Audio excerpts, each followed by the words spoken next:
Philadelphia Phillies vs Minnesota Twins. In Game 1 of the three-game series between the Minnesota Twins and the Philadelphia Phillies, Phillies pitcher Roger Suarez took the mound. Suarez delivered a solid performance, going 5.1 innings and allowing 7 hits, 3 earned runs, and recording 4 strikeouts.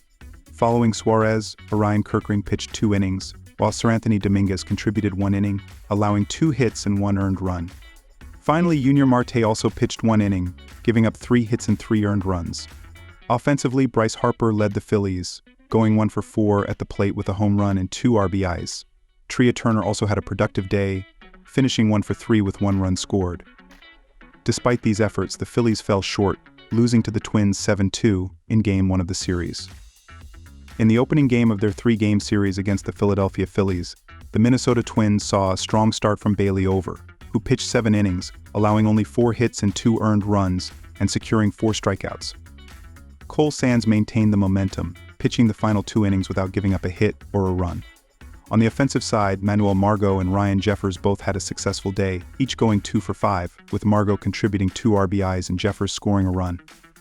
Carlos Santana also added to the score, going 2 for 4 with 1 RBI. Max Kepler had a particularly strong day at the plate, going 2 for 3, scoring 2 runs, and adding 1 RBI. This collective effort led to a dominant 7-2 victory for the Twins, marking their first win of the series.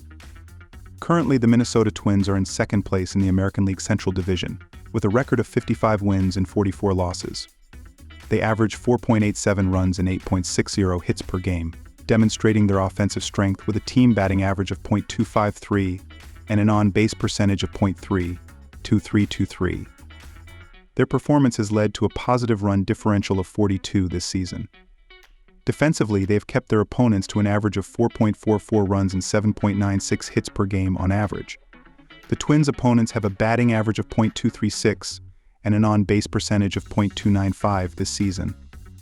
This season, the Minnesota Twins have demonstrated a mixed performance against the run line with a record of 46-53 in all games. Their performance at home games has been particularly challenging, with a run line record of 19-29. However, they have shown resilience following a win, with a run line record of 26-28. Recently, the Twins have shown signs of improvement, covering the run line in their last game and in 3 of their last 5 games. The recent run line trends, as well as the Twins' run line record following a win, make this a solid bet on the Minnesota. Go with the Twins in this big-time MLB matchup. The Philadelphia Phillies are currently leading the National League East with a commendable record of 63 wins and 37 losses. This season, they are scoring an average of 4.93 runs and collecting 8.78 hits per game. The team's batting average stands at .258, and they have an on-base percentage of .329.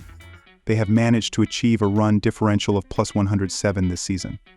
On the defensive side, they have limited their opponents to an average of 3.86 runs and 7.78 hits per game. The opponent's batting average against the Phillies is .231, with an on-base percentage of .294 this season.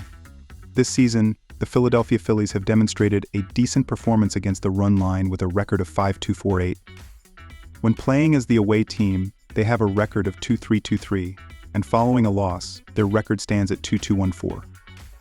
However, their recent performance has been less stellar, as they did not cover the run line in their last game, and have only managed to cover their run line twice in their last 7 games. Take Minnesota Twins 1.5 runs.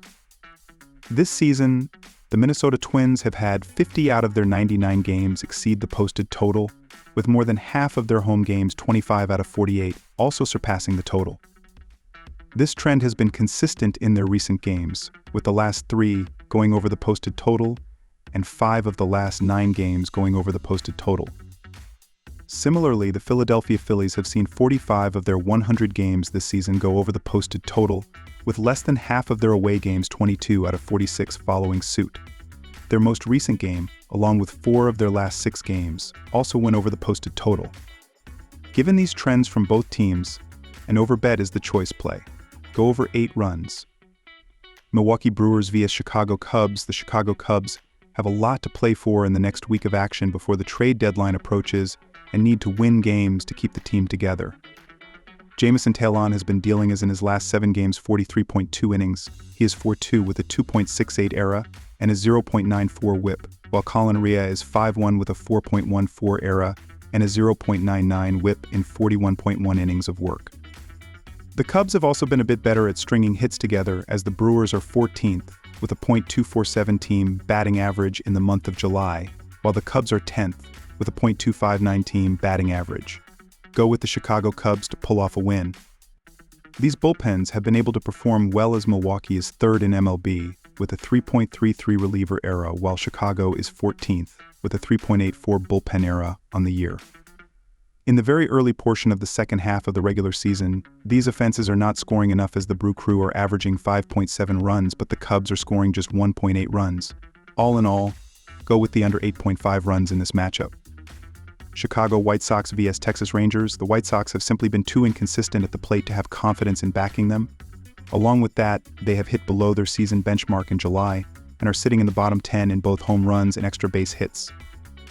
Meanwhile, Gray logged double-digit strikeouts the last time he faced the White Sox, and the Rangers' offense is hitting above their season benchmark in July. Look for the Rangers to continue their dominance over Chicago. Take Texas moneyline. As touched on, the White Sox have been very inconsistent at the plate this season. The Rangers have tended to hit their worst under the lights this season, and that is on top of an offense that sits 29th in doubles hit on a per-game basis. Gray has tossed well against Chicago in the past, and Crochet has held foes to around .200 on the road this season. Don't expect much in terms of fireworks. Take under 7.5 runs. Arizona Diamondbacks vs Kansas City Royals. The Arizona Diamondbacks have been playing at an okay level this season, as they are third in the NL West, as they are 8.5 games back in the division and only a single game in the NL wildcard race. Their offense has been doing a solid job, as they are 10th in the league with a .732 team ops and scoring 4.9 runs per game. The team has been able to draw walks, as they are 6th in baseball with 337 total walks thus far. Second baseman Ketel Marte has been doing incredibly well at the plate, as he has recorded a .291/.361/.512/ line with 20 home runs, 59 RBIs, 66 runs scored, and 6 steals while being caught once. This D-backs team needs to figure out how to be even more consistent to win more games this year. Jordan Montgomery has been brutal, as in his last 7 games. He is 4-3 with an 8.04 ERA and a 2.01 whip in 31.1 innings, while Alec Marsh is 2-3 with a 5.40 ERA and a 1.36 whip in 31.2 innings in that stretch. The Royals were able to go 4 for 8 with runners in scoring position on Monday, while the Diamondbacks were just 2 for 10 in those situations, and momentum will continue on. Go with the Kansas City Royals to pick up a win in this game as well.